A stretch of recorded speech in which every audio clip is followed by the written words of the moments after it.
دجال کے ظہور سے پہلے کے جو 3 سال ہیں نا، وہ پوری دنیا کے اوپر، صرف مسلمان امت کے لیے نہیں، پوری دنیا کے لیے بڑی سختی کے ہوں گے۔ اسی لیے دجال کے اوپر تیزی سے ایمان لانے کا سلسلہ ہوگا۔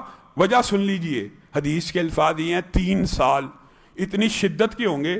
پہلے سال اللہ تعالیٰ آسمان کو حکم دے گا 1/3 بارش بند، بارش بند۔ اگلے سال حکم دے گا 2/3 بارش بند، 2/3 بارش بند ہو جائے گی۔ تیسرے سال حکم دے گا آسمان کو کہ 1 قطرہ بھی زمین کے اوپر پانی کا نہیں برسانا۔ یہ 3 سال شدت کے جب پوری دنیا دیکھ لے گی، پوری دنیا شدت کے ایسے 3 سال دیکھے گی، غلہ کہاں ہوگا، اناج کہاں ہوگا؟ جب آسمان سے 1/3 پہلے سال، 2/3 دوسرے سال، تیسرے سال 1 قطرہ نازل نہیں ہونا، تو بتائیے حالات، واقعات تو فتنے کی طرف آٹومیٹک بڑھتے چلے گئے۔ علی بتہ جب کبھی موقع آیا امام مہدی کی، ان ایام میں کیا تیاریاں ہوں گی اور وہ مسلمانوں کے لیے کیا کچھ کر رہے ہوں گے، اس حوالے سے مفصل بات کریں گے۔ مختصر یہ کہ ان کے آنے سے قبل ایک نشانی یہ امام مہدی کے بعد یہ 3 سال شدت کے، اور پھر بعض محدثین نے اس بات کے اوپر اتفاق کو نقل کیا ہے کہ دجال سے پہلے ایک اتنا عظیم الشان واقعہ ہوگا جو بہت بڑی نشانی ہوگا۔ کیا؟ دریائے فرات کے اندر سونے کا ایک پہاڑ نمودار ہو جائے گا۔ میرے بھائیو، یہاں بھی منکرین حدیث نے کمال ہی کر دی ہے۔ منکرین حدیث نے جیسے دجال کو سسٹم کا، امریکہ، اسرائیل، اس طرح کے نام دیے، حدیث کی وحی کی ہر قسم کا انکار کرتے چلے آئے۔ جب یہ حدیث پڑھی کہ فرات میں اس سے سونے کا پہاڑ نکل آئے گا، کہا یہ جو ہے نا تیل، پٹرول، یہ بھی گولڈ ہے، اس کے اوپر جنگیں ہوں گی۔ حدیث کے الفاظ یہ ہیں کہ فرات کے اندر سے سونے کا اتنا عظیم الشان پہاڑ نمودار ہوگا کہ پوری دنیا کی اقوام چاہیے تو یہ تھا کہ فرات جہاں سے ظاہر ہوا، جو اس وقت اس ملک کے اندر آتا ہے اس کو دے دیا جائے۔ پوری دنیا کی اقوام یہ دعویٰ کریں گی اس پہاڑ کے اوپر ہمارا حق ہے۔ لالچ، کیسی لالچ ہوگی؟ اقتصادیات کی لالچ نے ایمان کی، اسلام کی روح نکال کے رکھ دی ہے۔ کیا ہے یہ اقتصادیات؟ کیا یہ معاشیات؟ اللہ کی قسم، آپ صحیح مسلم کے اندر، بخاری شریف کے اندر صرف فتنہ دجال کا ابواب پڑھ لیں، آپ حیران و ششدر رہ جائیں گے۔ آپ کہیں گے ہم کس معیشت کے پیچھے بھاگ رہے ہیں؟ یہ کون سی معیشت ہے؟ حدیث کے الفاظ ہیں سونے کا وہ پہاڑ جب نمودار ہوگا، ہر قوم کہے گی یہ میرا حق ہے، اور ہر قوم صرف کلیم نہیں کرے گی بلکہ اس کو حاصل کرنے کے لیے ٹوٹ پڑے گی، جنگیں ہوں گی، لڑائیاں ہوں گی۔ حدیث میں آتا ہے اتنے غافل ہیں، اتنے بدبخت ہیں، اس ایک پہاڑ کے لیے، سونے کے لیے ایسے لڑیں گے۔ اللہ کا پیدا کردہ ہے جو رہ بھی دنیا میں جانا ہے۔ آج بھی جتنے خزانے ہیں، چاہے آپ کے گھر میں سونے کی چوڑی ہیں، ایک وقت آنے والا ہے یہ سارے کے سارے خزانے اسی زمین میں رہ جانے والے ہیں۔ وَلِلَّهِ مِيرَاثُ السَّمَاوَاتِ، اللہ ہر خزانے کا وارث رہ جائے گا۔ ہم یہ سمجھتے ہیں ہمارے بچے ہماری دولت کے وارث ہیں، نہیں، عارضی طور پہ تو ہیں، لیکن حقیقی وراثت اگر انسان کو یہ فلسفہ سمجھ آ جائے نا، بعض اوقات ہم ایسی بات کرتے ہیں، کہتے ہیں یہ تو تصوف کی طرف بات جا رہی۔ بات تصوف کی نہیں ہے میرے بھائیوں۔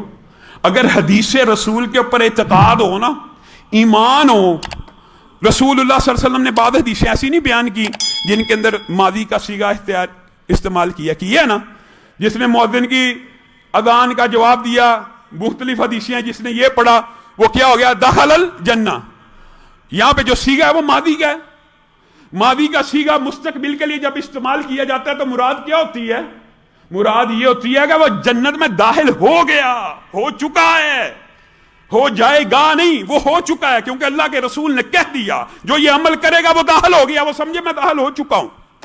فعل ماضی کا صیغہ مستقبل میں تیقن، یقین پیدا کرنے کے لیے ہوتا ہے۔ تو میرے بھائیوں، حقیقت یہی ہے، اسلام کا بھی یہی فلسفہ، یہ تصوف کی بات نہیں ہے، بلکہ تصوف تو ایک بگڑی ہوئی شکل ہے۔ یہ تصوف نہیں ہے کہ انسان ہر وقت، ہر دور میں اس حالت میں جینا چاہیے کہ مستقبل کی آپ کو یہ باتیں جو میں بیان کر رہا ہوں یا علماء بیان کریں گے یا آپ حدیث سے پڑھیں گے نا، مستقبل میں ایسا ہوگا۔ اگر وہی پہ یقین ہو نا تو اللہ کی قسم آپ کی کیفیت یہ ہو کہ ہو چکا ہے۔ یہ ہونا ہے، یہ یقینی ہے۔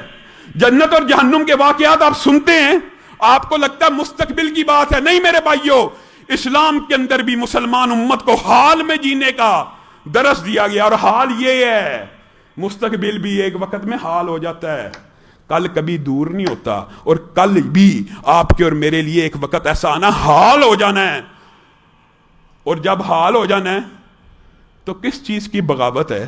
اللہ کے سامنے کھڑا، انہم یرونہ بعیدا ونراہ قریبا، تم اسے دور سمجھتے ہو، اللہ کے نزدیک تو وہ بہت قریب ہے۔ میرے بھائیوں، یہ جو وقت ہے، یہ جو گردش ایام ہے، یہ روز و شب جو ہیں، یہ میرے اور آپ کے لیے، مخلوقات کے لیے ہمیں ٹائم لگتا ہے، اللہ کے لیے اللہ وقت سے ماورا ہے، اللہ کی مخلوق ہے وقت، اللہ کے لیے ہر چیز حال ہی ہے۔ اسی طرح میرے اور آپ کے لیے بھی ہمارا یہ عقیدہ ہونا چاہیے، جو سن رہے ہیں یہ حال ہے، یہ ہو جانا ہے، یہ یقینی ہے، یہ بدیہی ہے۔ جب یقینی اور بدیہی ہے تو کس دولت کے پیچھے بھاگ رہے ہو؟ حدیث میں تو آ رہا ہے کہ اتنی بڑی جنگ ہوگی اس سونے کے اس پہاڑ کے پیچھے لالچ میں آ کر، کہ پوری دنیا کے افراد کا تناسب رسول اللہ نے بیان کر دیا۔ پوری دنیا میں اگر اس وقت 100 افراد ہوں گے، حدیث رسول ہے، کسی مولوی کا فتویٰ نہیں ہے، 99 لوگ آپس میں قتل کرتے کرتے مر جائیں گے، جدال کرتے کرتے، لڑتے لڑتے مر جائیں گے، اس امید کے اوپر کہ بچنے والا آخری شاید میں ہی ہوں، تو یہ سونے کا پہاڑ مجھے مل جائے۔